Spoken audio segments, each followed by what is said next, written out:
रोडों में मतलब जितना लगना चाहिए उससे ज़्यादा का करप्शन हुआ है। अभी सरकारी है, मीडिया फ्री तो है नहीं, पूरी मीडिया एक ही ज़्यादा फायदा नहीं है जितना कॉर्पोरेट सेक्टर को 70 से 80%। तो मीडिया में जो भी आ रहा है वो हम डायरेक्टली गवर्नमेंट से इन्फ्लुएंस होकर चीज़ें देख रहे हैं। ये नहीं कि हमें डायरेक्टली कोई चीज़ें दिखी। ग्राउंड अगर रिपोर्टिंग करेंगे तो कुछ भी चीज़ें सब्सिडी तो मतलब ना के बराबर इतना बड़ा देश है, इतनी पब्लिक है, तो ऐसी घटना तो होती रहेगी, रुकेंगी थोड़ी। सरकार ने डायरेक्ट कोई बेनिफिट हमें दिया है, नौकरियां कम होती जा रही हैं। घर मिल गए और क्या महिलाओं को सुरक्षा मिल रही है।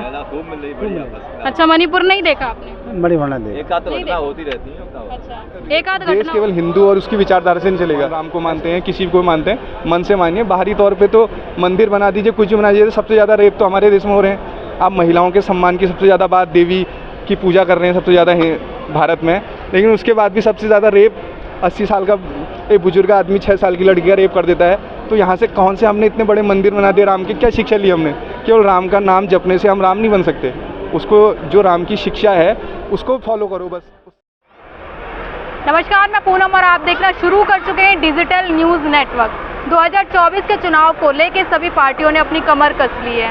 आइए जानते हैं कि 2024 में जनता की क्या, कौन आएगा 24 में तो टाइम है अभी, पता नहीं कौन आएगा। आप किसको चाहते हैं वोट देना?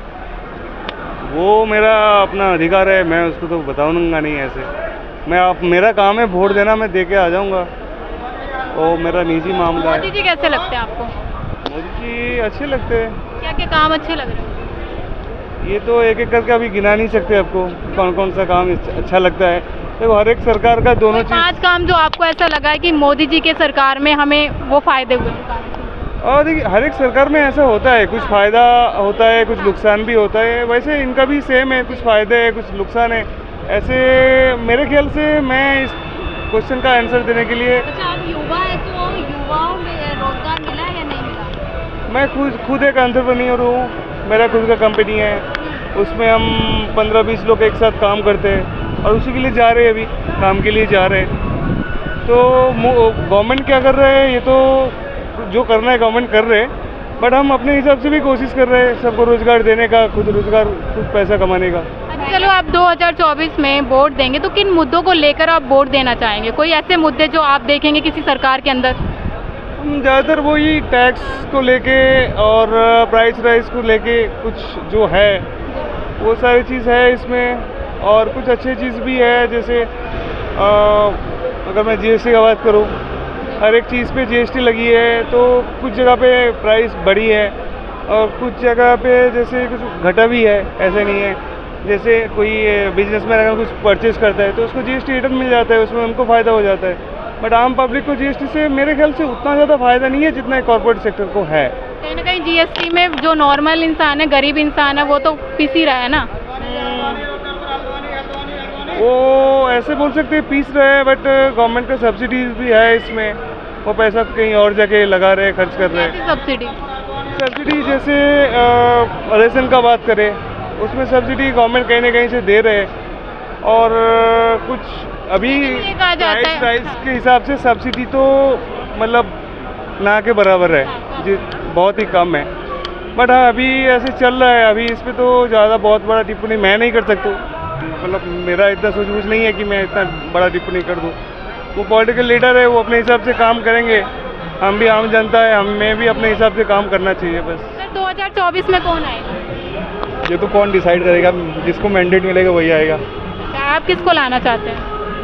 लाने से कौन, जो आम जनता की सुने और जो उनकी रोज़मर्रा की ज़िंदगी में परेशानियाँ उनको जो सॉल्व करे वही। क्या लग रहा है, बीजेपी सरकार में आम जनता की जो चीज़ें थी, जो वादे किए थे, वो पूरे हुए हैं? वादे तो मुझे नहीं लगता पूरे हुए हैं पूरी तरह से। केवल हिंदुत्व और जो अन्य धर्मों के प्रति जो है वो उसी पे ज़्यादा बोला है। उसके अलावा कोई मेरे को ऐसी प्रोग्रेस नहीं दिखती है। आनंद विहार आज से 10 साल भी पहले ऐसा ही था, अभी भी ऐसा ही है। अब वैसे कि दिल्ली सरकार के अंदर आता है, लेकिन सेंटर और दिल्ली गवर्नमेंट दोनों का इनिशिएटिव है इसमें। तो ऐसा कुछ रोड्स भी मतलब उतनी वेल इंफ्रास्ट्रक्चर नहीं है उसमें। रोडें टूटने लगी, कंक्रीट, और उसकी लाइफ होती है 50 साल 60 साल हम देखते हैं। तो कंक्रीट की रोडें भी टूटने लगी। उसमें भ्रष्टाचार का भी मामला है उसमें NHAI में, कि रोडों में मतलब जितना लगना चाहिए उससे ज़्यादा का करप्शन हुआ है। अभी सरकारी है, मीडिया फ्री तो है नहीं, पूरी मीडिया एक ही गवर्नमेंट के अंडर काम कर रही है 70 से 80%। तो मीडिया में जो भी आ रहा है वो हम डायरेक्टली गवर्नमेंट से इन्फ्लुएंस होकर चीज़ें देख रहे हैं। ये नहीं कि हमें डायरेक्टली कोई चीज़ें दिखी। ग्राउंड अगर रिपोर्टिंग करेंगे तो कुछ भी चीज़ ऐसी क्लियर नहीं है कि सरकार ने डायरेक्ट कोई बेनिफिट हमें दिया है। नौकरियां कम होती जा रही है, वो तो मानते हैं जब प्राइवेटाइजेशन ज़रूरी है गवर्नमेंट इकोनॉमी को ग्रोथ करने के लिए, लेकिन इतना प्राइवेटाइजेशन नहीं कि देखना पड़ेगा ना हर चीज़ को। लेकिन प्रधानमंत्री मोदी जी तो कहते हैं कि जो युवा है वो नौकरी के पीछे क्यों भाग रहा है, खुद का व्यवसाय करे कहीं ना कहीं। हमारी इकोनॉमी अमेरिका जैसी कैपिटलिस्टिक इकोनॉमी तो है नहीं कि हम कंपनी को यहाँ दे दें तो यहाँ के जो छोटे फुटकर व्यापारी हैं वो तो कहाँ जाएंगे फिर, वो तो ऐसे ही कमा रहे हैं ना। अभी जब 2008 में बहुत बड़ी मंदी आई थी अमेरिका में, तो इंडिया बचा रह गया उससे। क्यों रह गया? क्योंकि यहाँ छोटे व्यापारी हैं, हमारा छोटा छोटा व्यापारी ही मतलब कंट्रीब्यूट करके जीएसटी या जो भी बड़े टैक्स कलेक्शन है उसी से होता है। ये नहीं कि बड़ी कंपनियां आ जाएं। अभी जैसे फ्लिपकार्ट हमारी देश की कंपनी थी, IITN ने शुरू की थी दो, लेकिन उसे खरीद सकते थे कोई रिलायंस वाले, लेकिन वॉलमार्ट को खरीदना पड़ गया उसे। तो कहीं ना कहीं ये भी कहा जाता है कि रोजगार तो है, लेकिन जो युवा है वो योग्यता नहीं रखता इतनी कि वो रोजगार ले सके।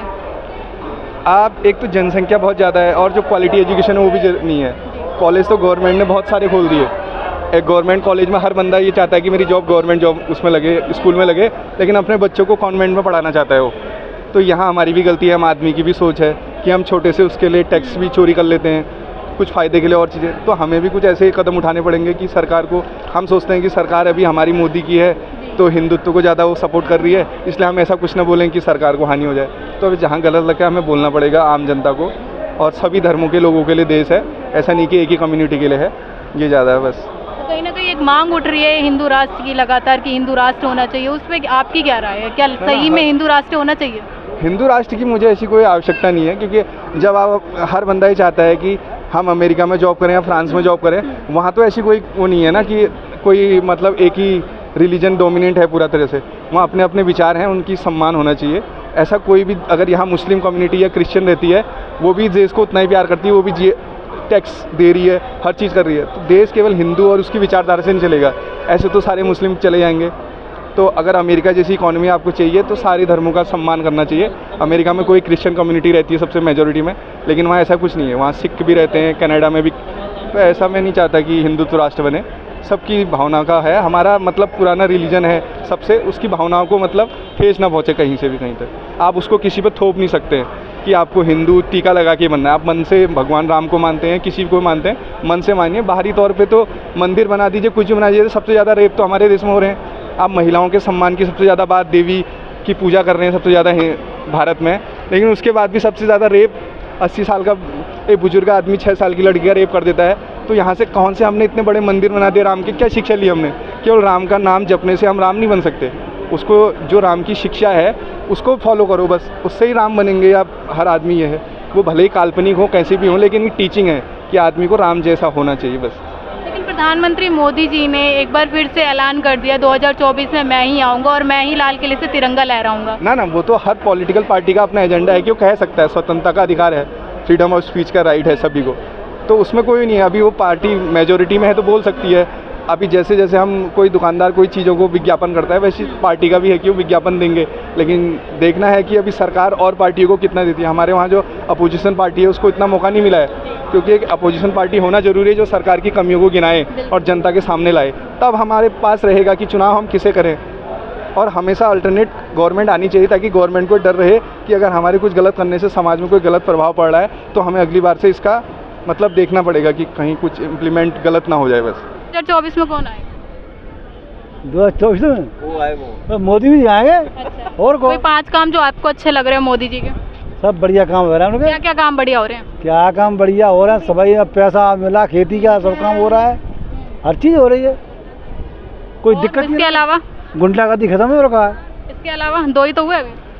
अब जाके वहाँ बहन बेटियाँ खुलेआम घूम रही हैं, आराम से पढ़ रही हैं, आयुष्मान कार्ड बने गए, आधार कार्ड बने गए, घर मिल गए। और क्या महिलाओं को सुरक्षा मिल रही है? खूब मिल रही बढ़िया बस। अच्छा, मणिपुर नहीं देखा आपने? बड़ी भरना दे। एक आध तो घटना होती रहती है। अच्छा, एक आध घटना होती रहती है। ऐसी तो हो जाती है, इतना बड़ा देश है, इतनी पब्लिक है, तो ऐसी घटना तो होती रहती है, रुकेंगी थोड़ी। क्या लग रहा है इसमें सरकार को कहीं ना कहीं वो करनी नहीं चाहिए चीजें कवर? हाँ बिल्कुल करनी चाहिए, सरकार की जिम्मेदारी है। 2024 में कौन आएगा? अभी तो मोदी के ही चांस बन रहे हैं। आपको क्या काम अच्छे लगे? हमें तो ये सब काम बढ़िया ही लग रहा है, हर जगह रोड बन रहे हैं बढ़िया एकदम, हॉस्पिटल बन रहे हैं एकदम। रोजगार मिल रहा है? हाँ, रोजगार जैसी पब्लिक है तैसे रोजगार मिल रहे हैं। जनसंख्या महंगाई कैसी है, बढ़ रही है नहीं? महंगाई भी है और तनख्वाह भी बढ़ रही है धीरे धीरे।